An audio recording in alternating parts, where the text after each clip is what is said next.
കഴിഞ്ഞ ഒരാഴ്ച കാനഡയിലെ കുറച്ചധികം അപ്ഡേറ്റുകൾ വന്നിട്ടുണ്ട്. പ്രത്യേകിച്ച് എക്സ്പ്രസ് എൻട്രി പ്രോഗ്രാമിലും അതേപോലെ നോമിനേഷൻ പ്രോഗ്രാമിലും ഡ്രോ നടക്കുകയും കുറച്ച് പേർക്ക് ഇൻവിറ്റേഷൻ കിട്ടുകയൊക്കെ ചെയ്തു.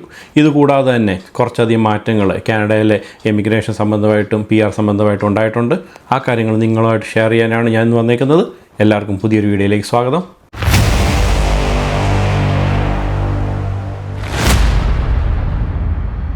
കഴിഞ്ഞ ആഴ്ച ഉണ്ടായ വാർത്തകളിൽ ഏറ്റവും ഇമ്പോർട്ടൻ്റ് ആയ ന്യൂസ് എന്ന് പറയുന്നത് എക്സ്പ്രസ് എൻട്രിയിലുണ്ടായ ഡ്രോയാണ്. ജൂൺ 2-ാം തീയതിയും ജൂൺ 4-ാം തീയതിയുമായിട്ട് 2 ഡ്രോയാണ് കണ്ടക്ട് ചെയ്തത്. അതിൽ ജൂൺ 2-ാം തീയതിത്തെ ഡ്രോ എന്ന് പറയുന്നത് ഒരു പ്രൊവിൻഷ്യൽ നോമിനേഷൻ്റെ ഒരു റിലേറ്റഡ് ആയിട്ടുള്ളൊരു ഡ്രോ ആയിരുന്നു. ആ ഡ്രോയിൽ ഏകദേശം 726 CRS ഉള്ളവരെയാണ് വിളിച്ചത്. ഇൻവിറ്റേഷൻ കൊടുത്തതാകട്ടെ വെറും 277 പേർക്ക് മാത്രം. എന്നാൽ ജൂൺ 4-ാം തീയതി നടന്ന മറ്റൊരു എക്സ്പ്രസ് എൻട്രിയിലെ ഒരു ഡ്രോയിൽ അത് വിളിച്ചത് ഒരു കാറ്റഗറി ബേസ്ഡ് ഒരു ഡ്രോ ആയിരുന്നു. ആ കാറ്റഗറി എന്ന് പറയുന്നത് health care and social service occupation പെടുന്ന ആൾക്കാർക്കായിരുന്നു ഇൻവിറ്റേഷൻ കിട്ടിയത്. അതിൻ്റെ CRS സ്കോർ എന്ന് പറയുന്നത് 504 ആയിരുന്നു. എന്നാൽ ഇൻവിറ്റേഷൻ കൊടുത്തതോ വെറും 500 പേർക്ക് മാത്രം. ഇപ്പോൾ പലരും ചിന്തിക്കുന്നുണ്ട്, എന്താണ് ഇത്രയും ചെറിയൊരു ശതമാനം ആൾക്കാർക്ക് മാത്രം ഇൻവിറ്റേഷൻ കൊടുക്കുന്നു എന്നുള്ളത്. വെറും 200 പേർക്കും 500 പേർക്കും ഒക്കെയാണ് റീസെൻ്റായിട്ടുള്ള ഡ്രോയിലൊക്കെ അവർക്ക് ഇൻവിറ്റേഷൻ കൊടുത്തിട്ടുള്ളത്. ഇതിൻ്റെ ഉള്ള മെയിൻ കാരണം എന്ന് പറയുന്നത് ഞാൻ കഴിഞ്ഞൊരു വീഡിയോയിൽ പറഞ്ഞിട്ടുണ്ടായിരുന്നു. 2025 ഒരു PRൻ്റെ ഒരു കോട്ട ഏകദേശം കംപ്ലീറ്റ് ആയിക്കൊണ്ടിരിക്കുക എന്നുള്ളത്. അതിൽ പ്രകാരമാണ് ആദ്യത്തെ ഒരു 6 മാസം എന്നുള്ള രീതിയിൽ ഈ ജൂൺ വരെയുള്ള ഇൻവിറ്റേഷനിൽ ഓരോരുത്തർക്ക് ഇൻവിറ്റേഷൻ കൊടുക്കുന്നവരുടെ എണ്ണം വളരെയധികം കുറച്ചേക്കുന്നത്.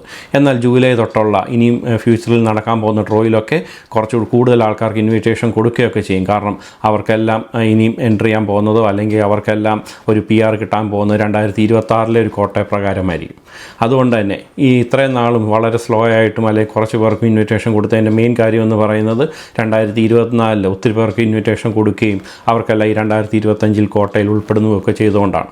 ഇനി അടുത്തൊരു അപ്ഡേറ്റ് എന്ന് പറയുന്നത് ഒണ്ടാരിയോ നോമിനേഷൻ പ്രോഗ്രാമിൽ ഇപ്പോൾ റീസെൻ്റായിട്ട് കൊടുത്ത ഇൻവിറ്റേഷൻ്റെ ഒരു കണക്കാണ്. ഒണ്ടാരിയോ നോമിനേഷൻ പ്രോഗ്രാം ഒരു ജനുവരിയിലാണ് അവസാനമായി ഡ്രോ കണ്ടക്ട് ചെയ്യുകയും അന്ന് വെറും 4 പേർക്കാണ് ഇൻവിറ്റേഷൻ കൊടുക്കുകയൊക്കെ ചെയ്തത്. അതിനുശേഷം ഇപ്പോൾ ഏകദേശം ഒരു 6 മാസത്തിന് ശേഷം ജൂൺ 3-ാം തീയതി ഒരു ഇൻവിറ്റേഷൻ അവർ കണ്ടക്ട് ചെയ്യും. അതിൽ പ്രകാരം 3700 പേർക്കാണ് ഇൻവിറ്റേഷൻ കിട്ടിയേക്കുന്നത്. ആ ഇൻവിറ്റേഷൻ കിട്ടിയവർക്കെല്ലാം ഇനി ഒരു എക്സ്പ്രസ് എൻട്രി പ്രോഗ്രാം വഴി അവർക്ക് PRൽ കിട്ടാനുള്ള രീതിയിലേക്ക് അപ്ലൈ ചെയ്യാനുള്ളൊരു ഇൻവിറ്റേഷനാണ് കിട്ടിയേക്കുന്നത്. അടുത്തൊരു മേജർ അപ്ഡേറ്റ് എന്ന് പറയുന്നത് PGWP കൂട്ടത്തോടെ കിട്ടിയതാണ്. ഏകദേശം 8,34,000 പേർക്കാണ് ടെമ്പററി റെസിഡൻസായിട്ട് കാനഡയിൽ തുടരാനുള്ളൊരു പെർമിഷൻ കിട്ടിയത്. ഇത് ഏകദേശം ഒരു 13 ലക്ഷം ആൾക്കാരാണ് അപ്ലൈ ചെയ്തത്. അതിൽ നിന്നാണ് ഇത്രയും പേർ കാനഡ നിൽക്കാനുള്ളൊരു അപ്രൂവൽ കിട്ടിയത്. ഒരു 6 മാസം 9 മാസമായിട്ട് അപ്ലൈ ചെയ്ത് PGWPക്ക് വേണ്ടി വെയിറ്റ് ചെയ്യുന്ന ആൾക്കാരും ഒക്കെ ഉണ്ട്. അവരുടെയൊക്കെ പല ആപ്ലിക്കേഷൻസ് അവർക്ക് റിജക്ഷൻ വരികയും റെഫ്യൂസൽ വരികയൊക്കെ ചെയ്തിട്ടുണ്ട്.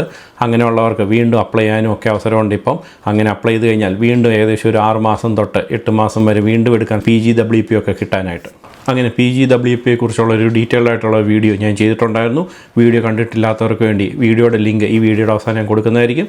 കാണാത്തവർ അത് കണ്ടു കഴിഞ്ഞാൽ കൂടുതൽ ഡീറ്റെയിൽസ് നിങ്ങൾക്ക് അറിയാൻ സാധിക്കും. അടുത്തൊരു മേജർ അപ്ഡേറ്റ് എന്ന് പറയുന്നത് മെയിൻറ്റെയിൻ സ്റ്റാറ്റസുമായിട്ട് ബന്ധപ്പെട്ടാണ്. ഈ കഴിഞ്ഞ ആഴ്ച മെയിൻറ്റെയിൻ സ്റ്റാറ്റസിൽ പുതിയ കുറച്ച് അപ്ഡേറ്റുകൾ കൊണ്ടുവന്നിട്ടുണ്ട്. 2025 ജൂൺ തൊട്ട് ഈ IRCC ഈ ആപ്ലിക്കേഷൻസ് എല്ലാം വളരെ സ്ട്രിക്റ്റ് ആയിട്ടാണ് അത് ചെക്ക് ചെയ്യാൻ പോകുന്നത്. അതിന് പ്രകാരം ജെനുവിൻ അല്ലാത്ത ആപ്ലിക്കേഷൻസ് സബ്മിറ്റ് ചെയ്ത് കഴിഞ്ഞാൽ റിജക്ഷൻ വരാനുള്ള സാധ്യത വളരെ കൂടുതലാണ്. ഇതുകൂടാതെ തന്നെ മൾട്ടിപ്പിൾ പെർമിറ്റ് എക്സ്റ്റൻഷൻ ചെയ്യുന്നവരെ അവർ പ്രത്യേകമായിട്ട് നോട്ട് ചെയ്യുന്നുണ്ട്. ഇനി നിങ്ങൾ 2ോ 3ോ ഒരു എക്സ്റ്റൻഷൻ അപ്ലൈ ചെയ്യുകയാണെങ്കിൽ നിങ്ങളുടെ സ്റ്റാറ്റസ് ഓട്ടോമാറ്റിക്കായിട്ട് പ്രിസർവ് ചെയ്ത് കിട്ടത്തില്ല. കാരണം IRCC ഓരോ ആപ്ലിക്കേഷനിലും ഒരു ഇൻഡിവിജ്വൽ ആയിട്ടാണ് അസസ് ചെയ്തുകൊണ്ടിരിക്കുന്നത്. ഇനിയും തൊട്ട് നിങ്ങളൊരു മെയിൻറ്റെയിൻ സ്റ്റാറ്റസിന് വേണ്ടി അപ്ലൈ ചെയ്യുമ്പോൾ നിങ്ങളൊരു ജെനുവിൻ ബേസിസിനല്ല അപ്ലൈ ചെയ്യുന്നതെങ്കിൽ നിങ്ങളുടെ ആപ്ലിക്കേഷൻ അവർക്ക് റിജക്റ്റ് ചെയ്യാനും മാത്രമല്ല നിങ്ങളുടെ സ്റ്റാറ്റസ് അവർക്ക് റിവോക്ക് ചെയ്യാനും സാധിക്കും. അതിനുള്ള സാധ്യത വളരെയധികം കൂടിയിട്ടുണ്ട് എന്നാണ് അവർ പറയുന്നത്. അടുത്തൊരു മേജർ അപ്ഡേറ്റ് എന്ന് പറയുന്നത് CRS സ്കോറിൻ്റെ ആ പൂളിലുള്ളവരുടെ എണ്ണം കൂടി എന്നുള്ളതാണ്. 500 തൊട്ട് 600 വരെയുള്ളവരുടെ CRS സ്കോറിലുള്ളവരുടെ എണ്ണം 24,650 പേരായി എന്നുള്ളതാണ്. നമുക്കറിയാം ഇപ്പോഴത്തെ ഏത് ഡ്രോ നടക്കുവാണെങ്കിലും അവർ ഇൻവൈറ്റ് ചെയ്യുന്ന ഒരു CRS സ്കോർ എന്നൊക്കെ പറയുന്നത് 500-ന് മുകളിലൊക്കെയാണ്. അങ്ങനെയുള്ളവരുടെ എണ്ണം ഇപ്പോൾ ഓരോ ദിവസവും കൂടിക്കൊണ്ടിരിക്കുകയാണ്. ഈ അടുത്ത സമയങ്ങളൊക്കെ ഡ്രോ കണ്ടക്ട് ചെയ്യുമ്പോൾ വെറും 500 പേരെയൊക്കെയാണ് അവർ ഇൻവൈറ്റ് ചെയ്യുകയൊക്കെ ചെയ്യുന്നത്. അങ്ങനെ വെറും 500 പേരൊക്കെ എക്സിറ്റ് ആവുകയും അതേസമയം 1000-2000 പേര് പൂളിലേക്ക് വീണ്ടും ആഡ് ആവുന്നതിൻ്റെ പ്രകാരം ഈ ലേറ്റസ്റ്റ് ആയിട്ടുള്ളൊരു കണക്ക് പ്രകാരം 24,650 പേരാണ് ഈ സ്കോറിനകത്തുള്ളത്. അതുകൊണ്ട് ഇനിയുള്ള ഒരു 6 മാസത്തെ ഇൻവിറ്റേഷൻ നോക്കിക്കഴിഞ്ഞാൽ ആ ഇൻവിറ്റേഷൻ എല്ലാം വിളിക്കാൻ പോകുന്നത് ഉറപ്പായിട്ടും ഈ 500-നും 550-നും മുകളിലുള്ളവരെ ആയിരിക്കും. ചെയ്യും എന്നാണ്. ഇതിൽ നിന്നൊക്കെ നമുക്ക് മനസ്സിലാക്കേണ്ട ഒരു മെയിൻ കാര്യം എന്ന് പറയുന്നത് IRCC റൂൾസൊക്കെ സ്ട്രിക്റ്റ് ആക്കി എന്നുള്ളതാണ്. പഴയതുപോലെ എന്തെങ്കിലും നമ്മളൊരു ആപ്ലിക്കേഷൻ സബ്മിറ്റ് ചെയ്യുമ്പോൾ അതിനകത്തൊരു മിസ്റ്റേക്ക് വരികയോ അല്ലെങ്കിൽ ഇൻകംപ്ലീറ്റ് ആയിട്ടുള്ള ആപ്ലിക്കേഷൻ സബ്മിറ്റ് ചെയ്യുമ്പോൾ അതിന് കുറച്ച് ഒരു സമയം തരികയോ അങ്ങനെയൊക്കെ ഉണ്ടായിരുന്ന കാലങ്ങൾ പണ്ടുണ്ടായിരുന്നു. പക്ഷേ ഇനി അതൊന്നും നടക്കത്തില്ല എന്നുള്ളതാണ് ഓരോ ദിവസവും IRCC നമ്മുടെ മുന്നിൽ കാണിച്ചു തരുന്ന കാര്യങ്ങൾ എന്ന് പറയുന്നത്.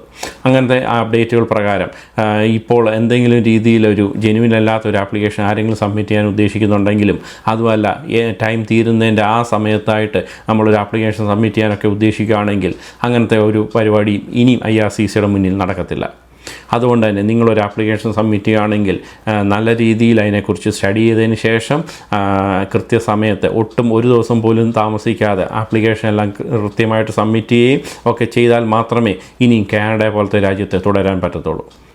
ഓരോ നിസ്സാര കാര്യങ്ങൾ പറഞ്ഞുകൊണ്ടാണ് കാനഡയിലെ ഓരോ നിയമങ്ങളും മാറിക്കൊണ്ടിരിക്കുന്നത്. ഇങ്ങനത്തെ പുതിയ അപ്ഡേറ്റുകളൊക്കെ വരുന്ന മുറയ്ക്ക് ഞാൻ നിങ്ങളെ അറിയിക്കുന്നതായിരിക്കും. പുതിയ വീഡിയോ ആയിട്ട് കാണുന്നിടം വരെ it's me AJ signing off. By.